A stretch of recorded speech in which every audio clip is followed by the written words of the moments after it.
অন্যায়ভাবে উপার্জিত টাকা আর অন্যের স্ত্রী যে কারো সাজানো জীবনকে নিমেষে ভেঙে চুরমার করে দিতে পারে।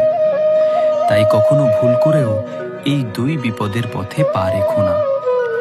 যদি সারা জীবন নিশ্চিন্ত থাকতে চাও, তবে এই দুটো জিনিস থেকে সব সময় দূরে থাকা উচিত। অন্যায়ের টাকা আর অন্যের নারী যত আকর্ষণীয় হোক না কেন, শেষের ফল কেবল নষ্ট আর কষ্ট।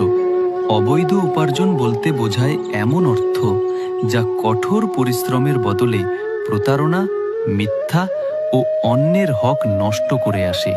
প্রথমে মনে হয় তাতে কি, শেষমেশ তো টাকাই টাকা।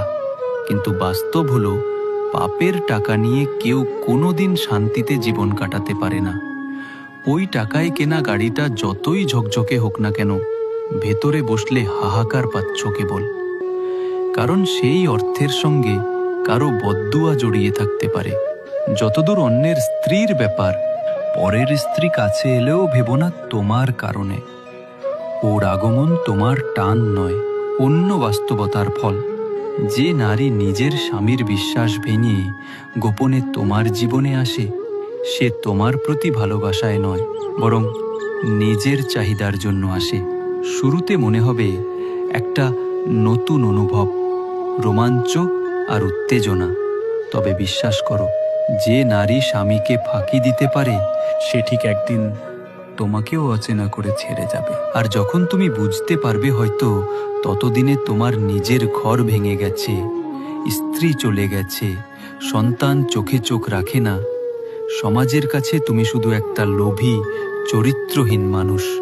শেষে শুধু একাকিত্ব, অপমান আর চোখের পানি। জীবনের আসল শান্তি টাকা কিংবা রোমাঞ্চে নয়, তা লুকিয়ে আছে সততা, পরিশ্রম আর বিশ্বস্ততায়। মনে রেখো, হারাম টাকা কখনো শান্তি দেয় না, আর পরনারী কখনো ঘর গড়ে না। সবাই বড় হতে চায়, সুখী হতে চায়, কিন্তু শর্টকাট খুঁজতে গিয়ে জীবনটাই ছোট করে ফেলে। একজন মানুষ যে সামান্য আনন্দের লোভে নিজের পুরো জীবন বরবাদ করে ফেলেছে।